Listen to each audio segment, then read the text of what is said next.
we'll get started. My goal was to have about a 45-minute opportunity for us to share some ideas, and I look to learn from you as well. I was just listening to prepare to a number of teachings online about Pesach, and I was reminded of Yisrael Campbell as a American who moved to Israel, converted, and is a professional comedian and a lovely man.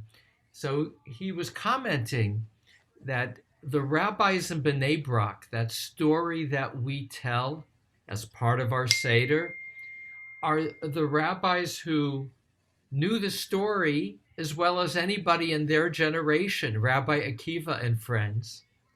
And yet they were able to stay up all night telling the story.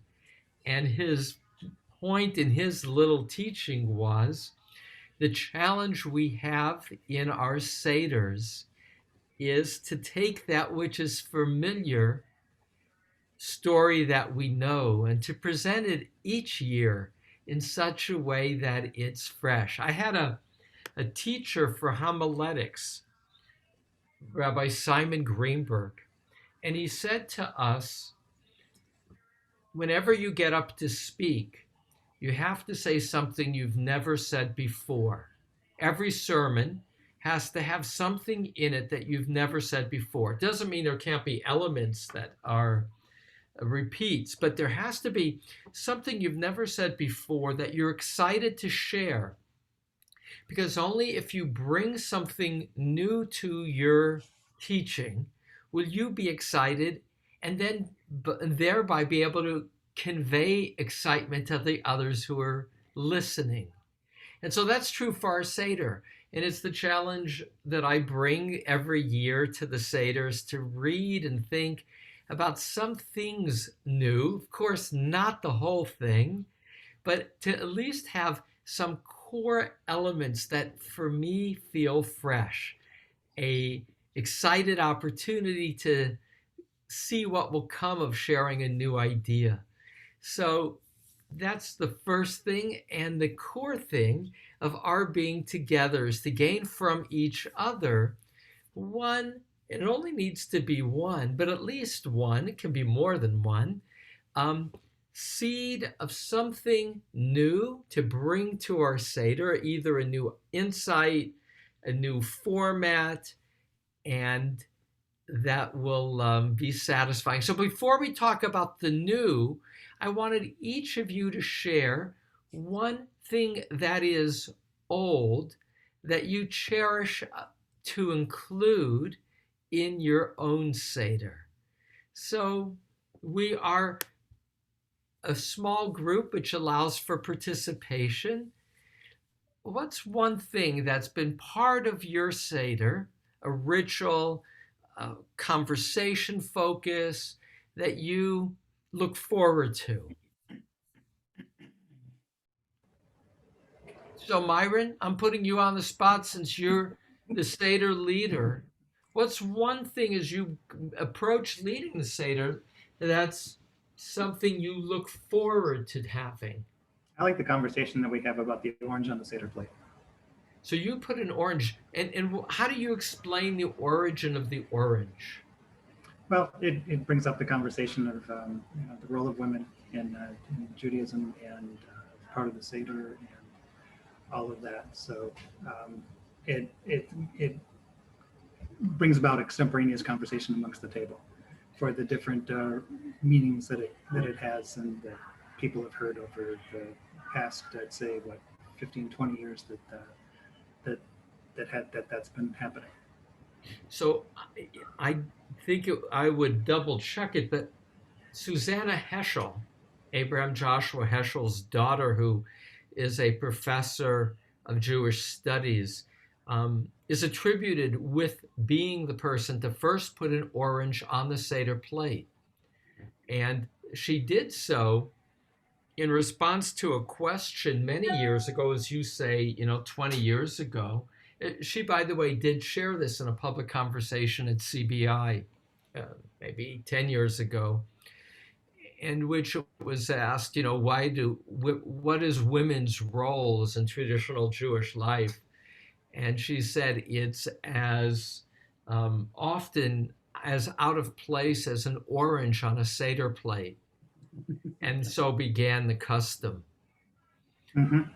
I was just listening to a series, as I mentioned, of talks, and one of them that I found particularly moving. This is, by the way, part of a mailing that Ari Katz did of resources. So I was this morning to prepare for our conversation going through it, and there's a website, joelchasnoff.com, CHASNOFF.com, and had some really wonderful, like 3-minute Devar Torahs.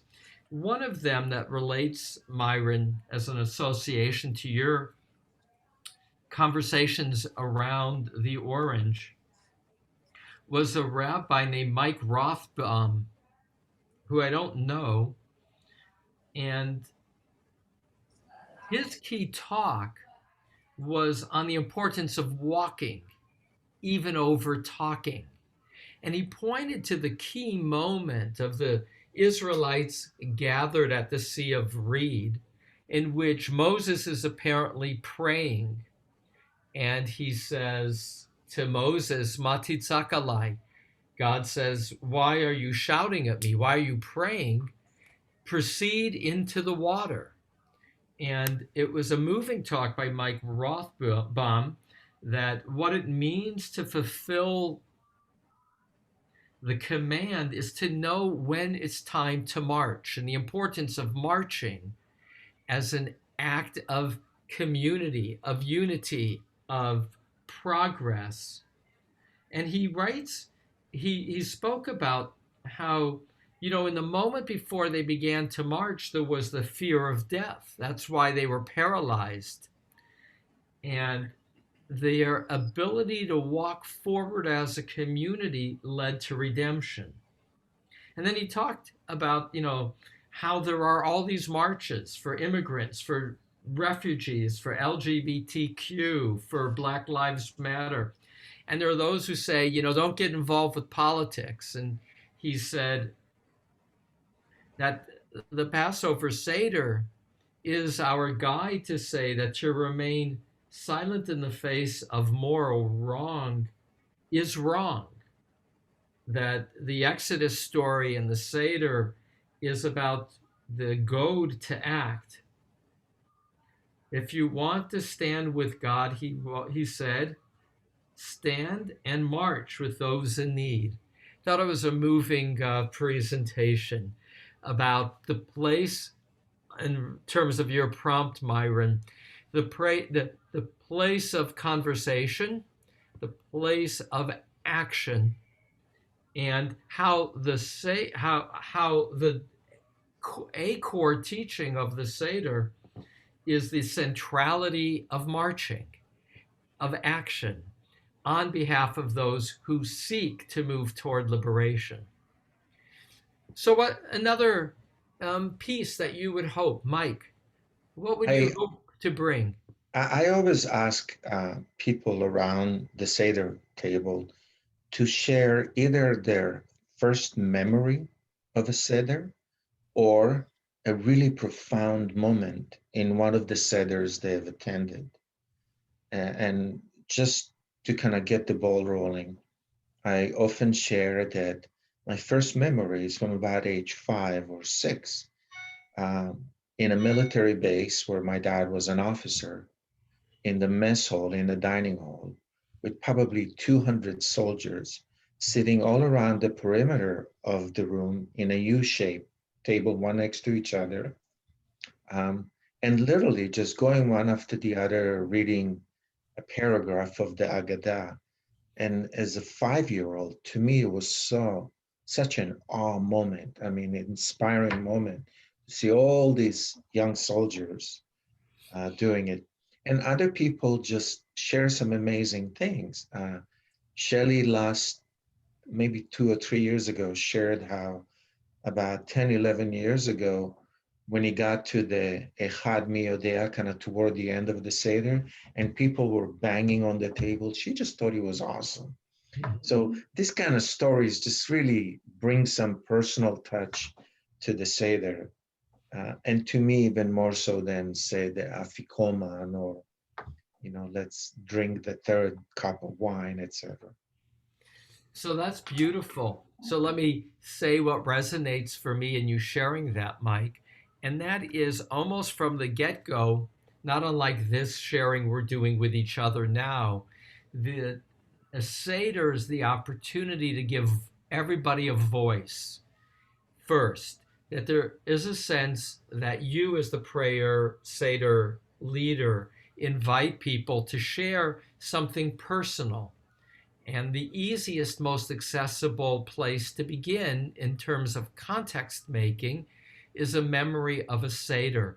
I'll add one more piece, and that is how for you what comes to mind is your very first Seder, that of being a 5-year-old at the Army base. Alfred Adler, who was, some say, the creator of social work, contemporary of Freud, a friend, a colleague of Freud, said if you want to know somebody quickly, ask him or her their earliest memory. For it's often a hologram, a multifaceted foreshadowing of what is core for them.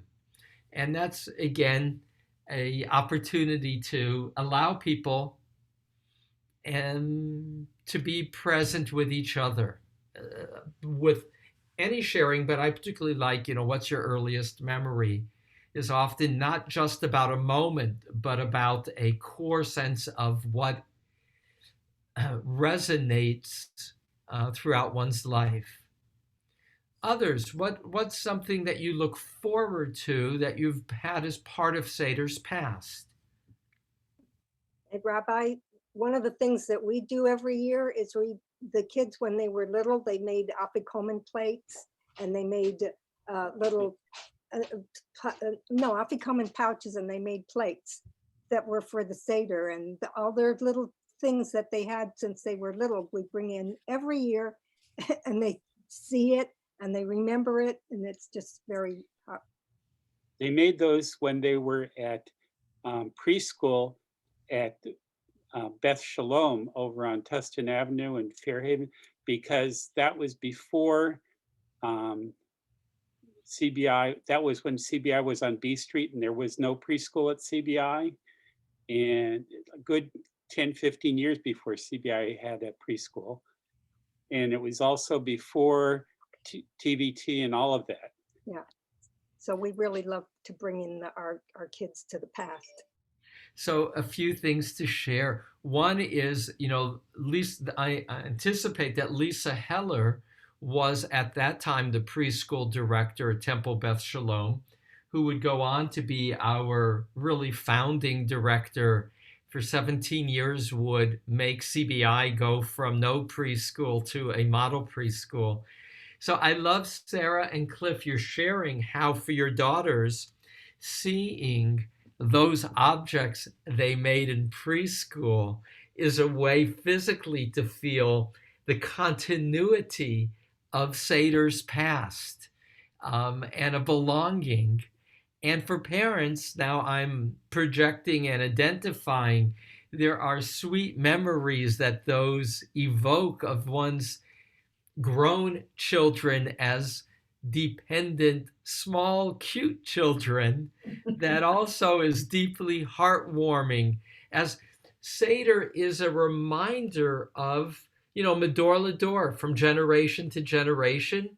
It's a reminder of the passing of the years, and to all the more have objects made by our children is to signify and also to remind us of this privilege of being from generation to generation with with that sense of belonging.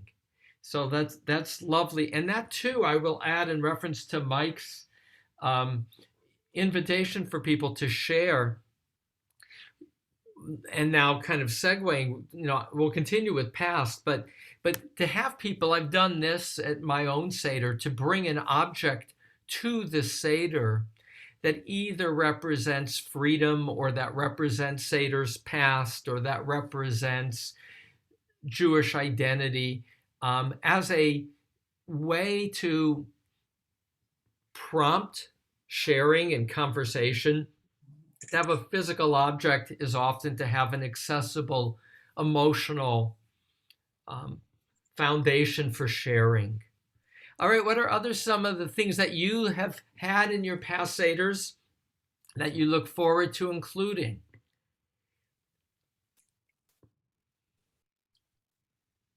Go ahead, Mimi. Yeah, I like your idea. Myron's going to take notes now. Okay, go ahead. No, that's okay. Several things.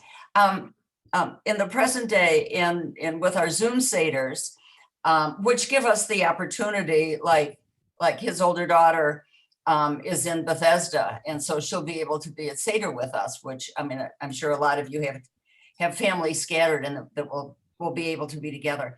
But the idea of a physical object can still be done with Zoom, because people can bring things and talk about them. And so I like that idea. My earliest memory is my maternal side of the family. We were all in Flint. Everybody was, my grandparents weren't, but everybody was born there.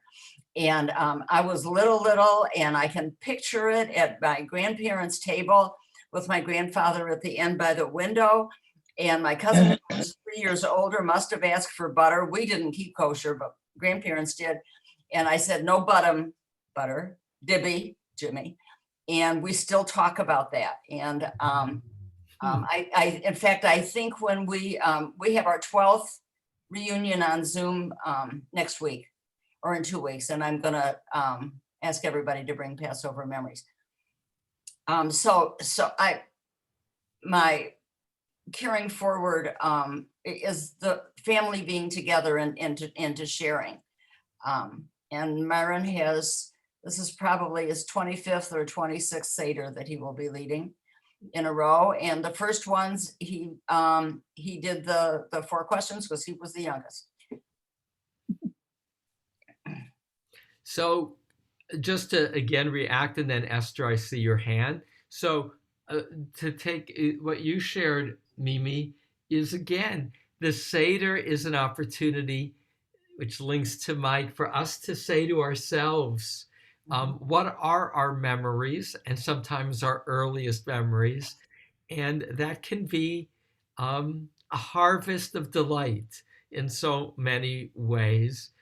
And I am reminded of Myron's challenge and opportunity of continuing to lead Seder for the family. Esther? An interesting thing, something I did not grow up with, but we've incorporated in our Seders for probably 15, 16 years, are finger puppets of the plagues. And it's a simple little thing. They come in a little bag, and everybody, no matter the age, can have fun with them. So everybody gets one at their place setting, and they use it when it's appropriate during the Seder. And it's a fun new little thing, even though our kids are grown up. Well, I think that's lovely. And again, well, the piece I want to underscore that I like, Esther, is the sense of a level playing field of play.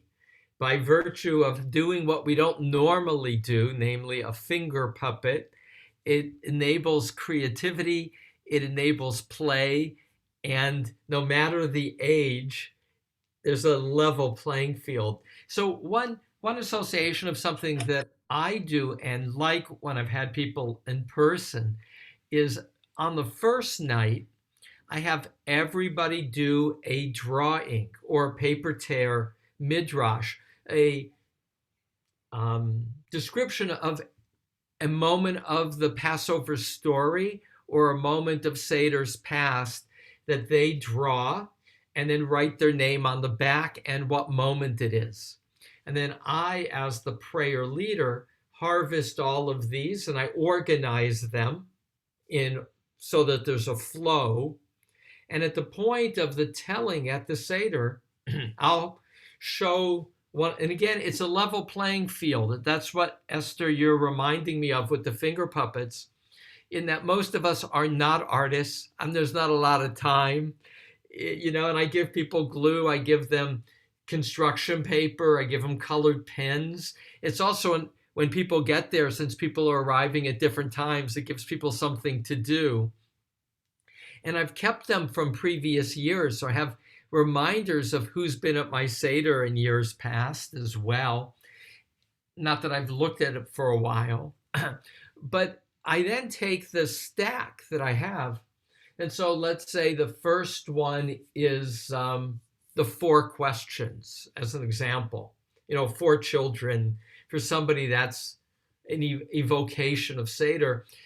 I will then interview them and say, why did you pick, what is this that you've drawn? Why did you choose this moment? Which includes, what does this moment mean to you? And in going through the drawings, it's another way to personalize the telling of the story, and to, back to Esther's image, to create a level playing field where not only are the drawings a calling card for everybody, but everybody has a voice based on what they've drawn. Larry remembered that and told me about that. He had been at one of your Seders where you did that. Yeah. That was Yeah. before I knew him. Yes. Yeah. So those are, I guess I've been doing it a long time. The Yeah. years kind of merge. Oh, yeah. So Shelby, is there something that you've enjoyed in the past that for you is, you look forward to keeping? Alex, my husband leads the Seder, and they get better each year. And he dramatizes it. He speaks when he reads. He's very what I don't know. He just gets dramatic. He's a good reader, and they actually have been more condensed too, which we appreciate. Because they can get long. They can get quite long. So let him, he improvises somehow. I don't know. So what I like about that, Shelby, is what you described that you like to keep is your husband leading the Seder, and that provides both continuity but also surprise, and that Alex improvises. And I will add, not only does it dramatically, but from year to year, trims it in such a way that it's more the essence. There is this, Stephen Covey was an important teacher, writer about leadership. His most well-known book is The 7 Habits of Highly Effective People. And he writes that there's 3 dimensions of 3 phases of wisdom. There's simplistic, which is black or white, which is, yes or no, cartoonish. It's what you've done before or heard. The second level of wisdom is, he calls complexity, which you just see all these multiple facets. But he said, the highest level of wisdom is simple, which is different than simplistic. Simplistic is black or white. Simple is deriving what's the essence from all that complexity and understanding it as what was derived. And I share that because, in leading a Seder, my teacher, Rabbi Noam Tzion, who is one of the most successful writers of a new Haggadah, both in English but also in Hebrew. He did it in Hebrew with his children, his son, Mishael. And Mishael, who's also a rabbi and a Jewish educator in Israel, they created a Haggadah that in the modern Orthodox community came out about 10 years ago, was really one of these big conversations, because we're familiar with having readings. We're familiar with including conversations. But for so many modern Orthodox in Israel, elsewhere, true for many Americans of an older generation conservative, you just read the Seder. You didn't act it, you didn't do dramatic, you didn't edit it. And what Noam Sion taught, and I learned this from him among others, is that the largest section of the Haggadah is called the Magid, the telling. So that's largely a collection of midrashim, and the midrashim in this long telling assume,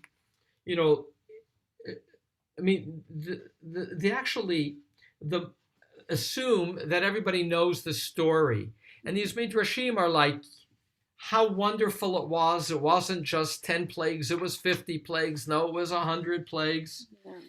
And so there's actually 4 different tellings. I'm more or less describing the third telling. I'll come back to that in a moment. And what Noam Sion said is the rabbis were modeling how you tell and personalize the story. What the rabbis were really saying is, well, we all know the story, but for me, this is more than just about these 10 plagues. This was about God demonstrating God's power. And back to that opening I shared of the rabbis in Bnei Brak, that was Rabbi Akiva, who would be the one who would hold that Bar Kokhba was the Messiah. And they were talking about freedom and rebellion against the Romans all night, which is why they had their students standing guard outside to tell them when the sun was coming up, which is to say they were personalizing the story. And what Noam and his son Mishael Tzion did is and Mishael is born in Israel, so he had to feel, that his father doesn't have as somebody who moved to Israel. Collections of readings as prompts for reaction, conversation, emotional response to a poem. And he challenged his fellow Israelis to personalize the Seder. And so I go and share this because to some degree we are used to doing it already, but do know most of us grew up in Seders where, not unlike Mike's description of going around the room, which was just how it was done when I grew up, people just took turns reading the Seder. And where Noam really shook things up is Noam is a Jewish scholar, and he could say to his fellow Israeli or observant Jews, there's a history to how the telling, the Haggadah, got put together, and it was meant to be a prompt for personalization, not necessarily repetition. Now, I'll just say a word, and then I'll see if we have some others who might want to add about what you hope to bring that's familiar to your Seder. Is I did put, as part of the invitation for this morning, a number, a click to get a number of resources. And one of those resources is an outline of the Seder. And I do look to invite you to go to you'll find the invitation, you'll click, and it's taken from another important teacher of mine, and that is Ron Wolfson, who already 30 years ago wrote a book called The Seder, in which he talked and encourage people to personalize. And what he did that was eye-opening for me, having grown up with simply reading the Haggadah, is show that it's actually a play in 4 acts. The first act is simply kind of the flicking of the lights and the introduction, right? Think of this as theater.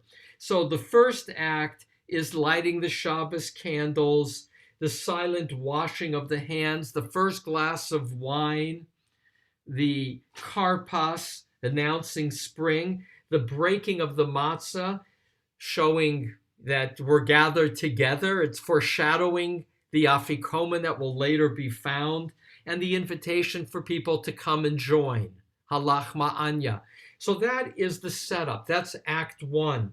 Act 2 are these foretellings, Magid, that I just made reference to, which is why I'm focused on it in this moment. And in Magid, the first telling is about physical slavery, and they're all structured as questions, answer, and praise. First telling, Manishtana, the answer, Avadim Hayinu, we were physically enslaved.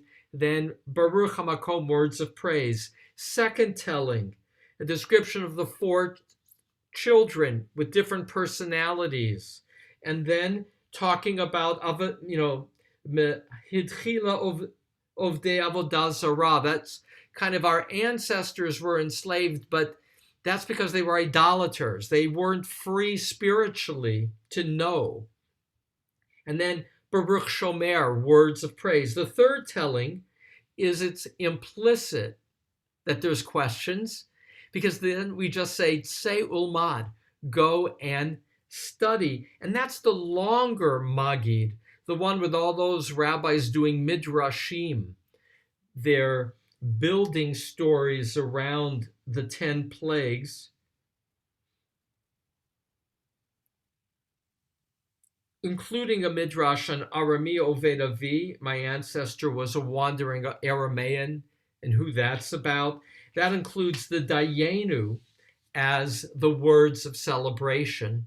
And the fourth telling is done with symbolic foods. So each is very distinctive. So that's when we start with the Rabban Gamliel pointing out Pesach, Matzah, and Moror. We speak about how B'chol Dor V'Dor, in every generation we're to see ourselves. It's the kind of the personalization in that way. Then there are words of praise. That's where we begin the Hallel.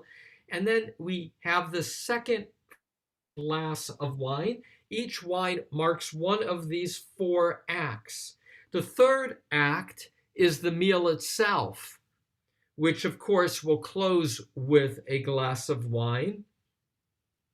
And then the fourth act is looking to the future, redemption. That's where we open the door for Elijah the prophet. I heard a good teaching this week in our Psalm class from Michael Beals, of my classmate, David Wolpe, who says, we open the door twice during the Seder. We open the door before we've drunk. No, we actually had our first glass of wine. We had 1 glass of wine, but at the very beginning of the meal, we open it and we're at our best. All come in who are hungry, come and eat. And then we open here in Act 4, the door for Elijah. And now we're a little drunk. We've already had 3 glasses of wine, plus the wine we ate with our meal. And maybe, this is the suggestion of David Wolpe, that because we're a little shicker at this point, we vent. Shafo chamatcha, pour out your rage, God, on those who have abused us. We open the door. Now, the other way to understand that is we're on the cusp between the past and the future. And for our ancestors living in vulnerable times and places, to open their door and to proclaim Shafo Chamatcha was to say, I'm looking to the future, feeling hopeful that I don't have to live in fear, that I can, even in this moment, act as if the future is now, that I can express myself. So that's the other way, and the way I tend to relate to it, rather than the, but I never thought about as the contrast between the 2 times that we open our doors. Actually, I tend not to open my door for the first one in the past, called Dich bin Yete v'yecho, all who are hungry come and eat. But maybe I should. Maybe that's my key takeaway this year, is to open it, but also to open it symbolically. The only thing that you have to have architecturally, according to Shulchan Aruch, the Code of Jewish Law, for a synagogue to be a synagogue is windows. It's probably because the prophet Daniel prays in the book of Daniel. He's in a prison out through his window. So that may be the pshat, the simple model. Your place has to have a window. But the rabbis, of course, will build on that, and they will say that a synagogue needs a window because you are saying that you're not self-contained, that you're part of a bigger world when you pray, and that you have a mindset of looking beyond the four walls in which you pray. It might be, Shemayim Misaprim Kavod El, the heavens tell of God's glory. So that's one level of seeing beyond your four walls, the order and joy and beauty of creation. But the other is seeing what's lacking in the world.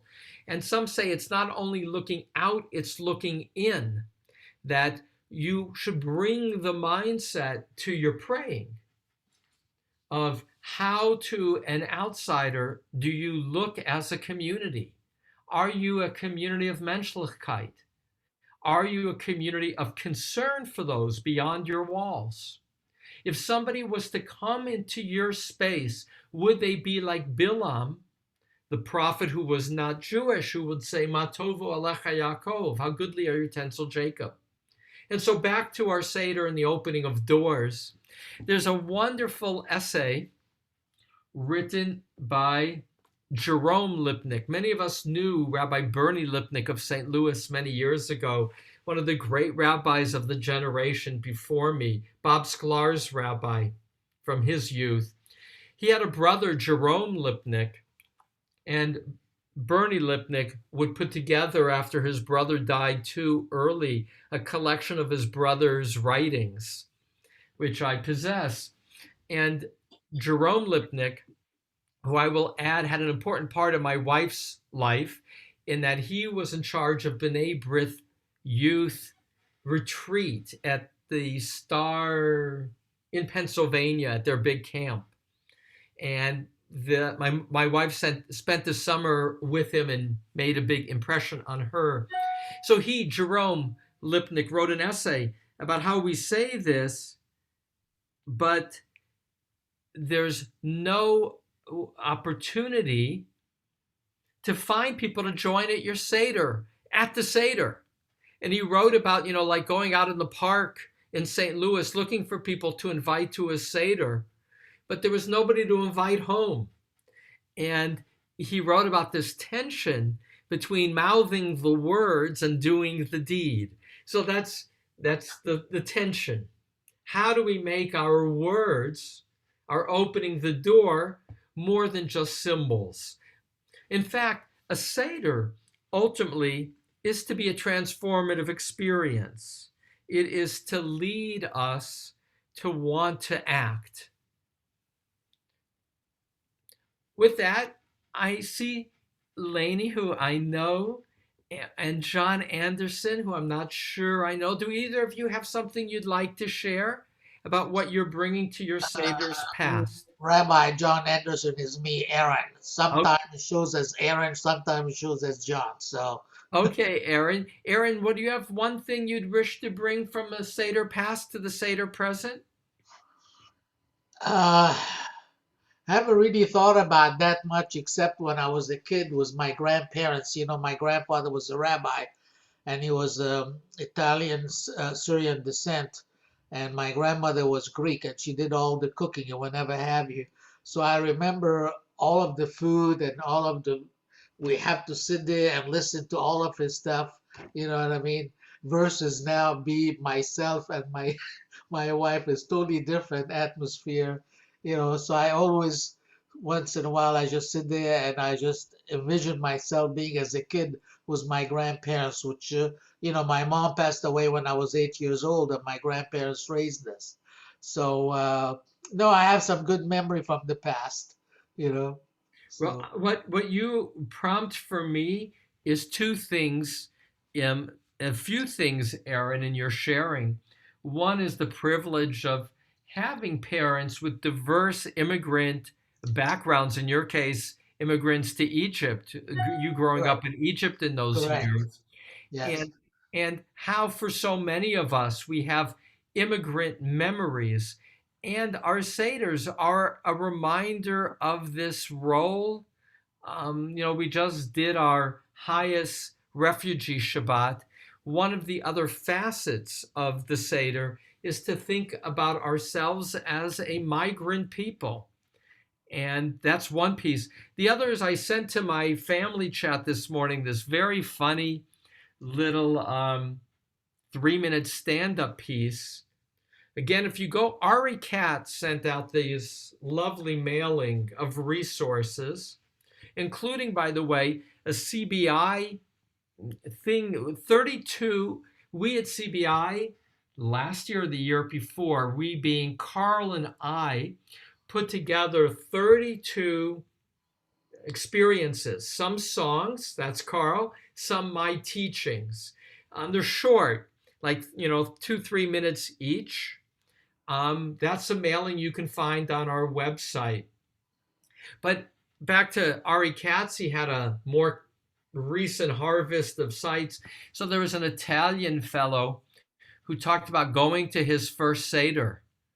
It's like a 3-minute stand-up piece that I found very satisfying to watch. And he talked about how he got there 7:30. He was really hungry. And he said, he sat down and they started handing out these pamphlets to read. And they say, we're going to have first 2 hours of reading before we eat the meal. And how he was, like in a panic. How can you sit down at the table and have no food to eat? And how it would be different in an Italian home where within 30 seconds, they're going to give you some bread and a little oil. And, and the tension between sitting down at the table and not having the food, he did in a very charming, funny way, and how it would be different if it was an Italian celebration. So anyway, bring that to your attention. And I do so because Aaron's sharing about the memories of the food and the memories of family.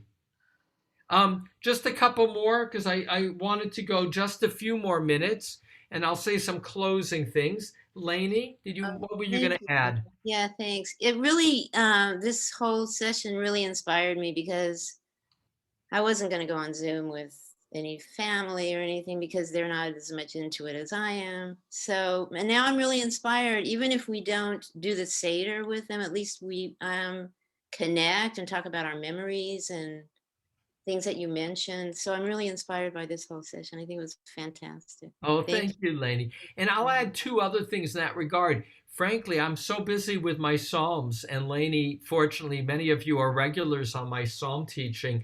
They take me lots of time, as you can imagine, to prepare. And so I'm not often thinking beyond the synagogue responsibilities of my Psalm teaching.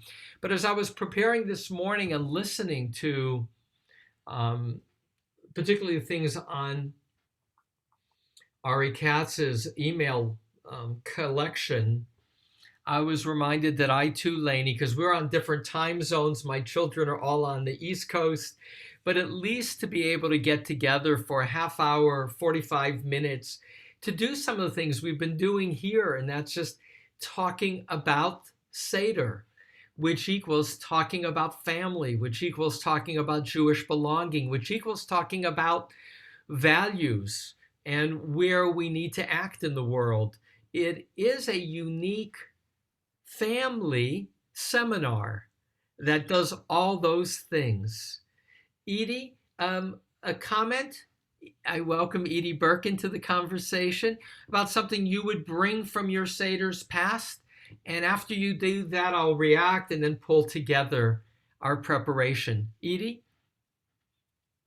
you have to unmute. Seder's past, I have not that much experience, except that we've always been families and been together. I'm talking, I'm online. Sorry, my husband didn't know I was talking. Okay. Anyway, the question arises, what have we done? And the question has been minimal, because we have with the children having gotten older and the young adults who are now the parents are, I don't know, less enthusiastic, we wound up doing a 30-minute Seder, which was about the best we could pull together. Last year, because we were all on COVID restrictions, well, just approaching it, I guess, the family did meet together via Zoom, and we did just share previous experiences and how to approach it. Everybody did their own particular, Seder, and I'm not sure just how. It's hard to do a Seder when you don't have family there to cook for and to prepare for. Yeah. So I don't know, it was a little disappointing, but even so, this year it will be the same thing. We will be all Zooming, and at least we will be connected and talking to one another. So I want to just reinforce the challenge that we all have. And that is, as Edie notes, by not being able to sit down at the meal together, the meal that Aaron, as an example, provided of a richness of both flavors and recipes of other places. Without the food of the Seder shared, it's very hard to create the experience. Seder is the most observed ritual of Jewish America. Well over 70% of American Jews, those who identify as being Jewish, have in the past, pre-COVID, said that they attend a Seder, more than light Hanukkah candles, more than go to services. And so food is one reason, because it's, it's a dinner party, and inviting the family together for a dinner party is a big part of family reunion with food. And the fact that we can't unite and we can eat makes it a loss. It is disappointing. It's not the richness. And at the same time, it is what it is. Some of our congregants who I've spoken to in the last week are getting together as families for the first time, because they, the ones I've spoken to as grandparents, have had their vaccines now. So they're able to go to their children and be with grandchildren. Even though some of the children have not yet been vaccinated, or grandchildren, there's still the sense that it's because they're vaccinated, they can do it. So it is a moment of liberation, the Seder, for some. They're the exception on many levels. It's harder to travel. So Seder's past, I would have said to my children, come home, I'll buy the ticket. Come spend even the weekend. This year it's on a weekend. But right now, my children are not vaccinated. I have a dear friend who lives in New York. He has a daughter and a grandson who's like 2 and a newborn granddaughter. And although the children in LA are getting ready to move back to New York, the daughter in LA said, fly, you and mom have both been vaccinated, come and do Seder with us in LA, because these are their first 2 grandchildren more or less, because of COVID, not a lot of opportunity to be engaged with. So he's flying with his wife, first flight in a year, to do Seder together. So touches of liberation, but it's still a long ways from normality, from Seder's past. But, as you note, Edie, even to be together for a half hour or 45 minutes, and to do it around the conversation of what is missing, what have you drawn from Seder's past that you look forward to in Seder's future, is to provide a bridge between normalcy past and normalcy ahead. A closing image, and that is of another teaching by a Rabbi. A Rabbi is an Orthodox woman rabbi on, again, that particularly of all the things I looked at, Joel Chasnoff, I think it's Chasnoff, not Charnoff.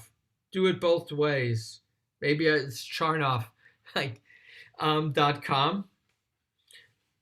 was a collection of these short teachings that I listened to this morning. One was by Rabbi Sarah Hurwitz, this Rabbi, and she contrasts Purim as the holiday of chaos and Pesach as the holiday of order. Literally, the word Seder means order.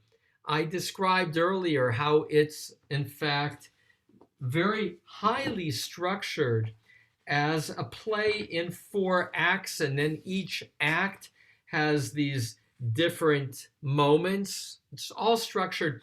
She pointed out that there is one thing out of order in the Seder, and that's the breaking of the matzah, which is called yachatz, toward the beginning. There's 3 pieces of matzah. The middle one is broken. The larger piece is hidden away. That will become the Afikoman. And after the Afikoman is found, technically what you do is you reunite it with its other half that you broke in the beginning, reclaiming the whole piece of matzah. And that becomes the symbol of the Passover offering.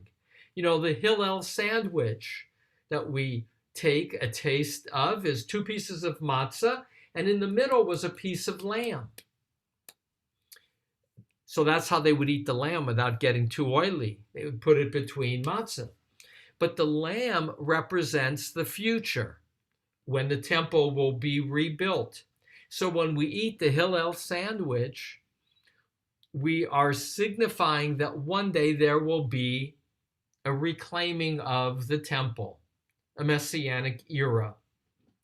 The lamb in the Afikoman, the Afikoman is the symbol of that lamb. It's the middle piece of the matzah. And the larger of the 2 pieces is what gets hidden away and gets found by the children. And then to get it back from the children, you got to negotiate. That's the teaching of the prophet Zechariah in terms of, Malachi, the prophet Malachi, the Haftorah, in which in the time of the Messiah, parents will listen to their children and children will listen to their parents. And Rabbi Harold Schulweis, the great rabbi from Encino, said, we're reenacting that moment with the Afikoman because the parents have to negotiate to get back the matzah from their children. So there's a negotiation where the parents have to first listen and then the children listen. So that's what's required to bring a messianic era, to be engaged with our families. And that Afikoman is the sense that our Seders have a trajectory. And the trajectory is, if God could take us out from Egypt, could enter into history, that gives us hope that our world will be a better world tomorrow than it is today. That in the future, there will in fact be a messianic wholeness to the world. So the Seder is not just reclaiming of the past, but it's purposeful. It's looking to the future with hope. And the Afikoman is the symbol of that hope. And so what's out of order? The breaking of the matzah at the beginning. Maimonides, the great teacher, he, in the 12th century, would only do that with the meal. Why show off the matzah at that earlier point and put it away, half of it? But she, and I honor Rabbi Sarah Hurwitz, says, there is a out of order quality to the breaking of that matzah and hiding away a piece, to acknowledge up front that even in the most ordered, there is incompleteness. There is that which is unfinished. There is a touch of chaos amidst Seder, amidst order. And so to pull it all together, as our teaching, sharing, anticipating preparation for Seders of our own, may we each bring something of the past that we cherish, whether a memory of our first Seder, whether a taste of a food, whether the Seder Afikoman case that our children made and a Seder plate, may where there be touches of the past and a recognition that the moment we are in is just that, a moment. And what gives every moment spiritual, religious significance is to know that our moments are part of a larger whole, that they're part of a chain of Seders. This last Seder, Carl and I did it in the office on second night. You're invited this year to our second Seder on Sunday night. Last year, we had somebody helping us in the office because we didn't know how to use the technology. And we were afraid we were going to, lose it. This was only weeks into COVID quarantine. This year, we'll be each Zooming from our homes. Carl, our music person, has set up his home almost studio-like in terms of quality of transmission of song. If you've seen his Friday night services, worth doing, even though they're children's services. They're less than a half hour. They are magnificent and fun. They're on our website. So bottom line, he has the quality in his home already to telecast that the music will be well heard. And I'll do it from home with my wife, without our children, sadly, because we're not traveling yet cross country. And it is what it is. God willing, next year, we always, and L'Shana Haba b'Yerushalayim Habnuya, next year in Jerusalem, a rebuilt Jerusalem, we are a people of resiliency. We are a people of resiliency. There's an important teaching in a book called The 10 Tips for Parenting by, one second, I actually looked it up this morning, by Bruce Feiler, or maybe how to raise 10 tips for raising good children. I don't know. So Bruce Feiler, who wrote other books like Walking the Bible, he, being a father, what he was able to do in one chapter, and he wrote it as an editorial in the New York Times, if you want to Google it. He basically said that they did a study to find out what made for resilient children and happy children. And he found that the most significant variable was a test on how much children knew about their family history. It was the strongest correlation to whether children were well adjusted, happy, resilient. And there were 20 questions that these two professors, I think from Duke, who did this work before September 11th and then after September 11th. And what they found was that children who knew about their family history had the higher score of the 20 questions about, where did your grandparents meet, kind of questions. And then they refined it after September 11th. And they found that the families that told stories, one, was key, but two, the kind of stories. So the stories that led to resiliency was a family history in which we struggled. We were immigrants. We had to leave. And nonetheless, we found our way. Those are the children who were resilient. When the stories were, well, we were, very rich once and now, things fell apart and we never found our way. Those are some family stories as well. Those did not lead to resilient children in terms of self-identity as those who have a history of overcoming difficulty. Our Seder, this was the editorial that Bruce Feiler wrote to promote his book. So again, Feiler's F-E-I-L-E-R, if you want to Google it, New York Times, was that our Seder is asserting that we have a family history. We have a family history that leads to resiliency and more. We have a family history that leads to activism on behalf of God as seekers of justice in the world. And so my prayer for all of us to pull our conversation together is, may our Seders be what they are, namely celebration of belonging, that we are privileged, however and whenever we came to our Judaism, to be part of a people with a story that points toward a past struggle with the courage to walk into the water, knowing that there's a time to analyze and a time to act, even a time to pray and a time to march forward.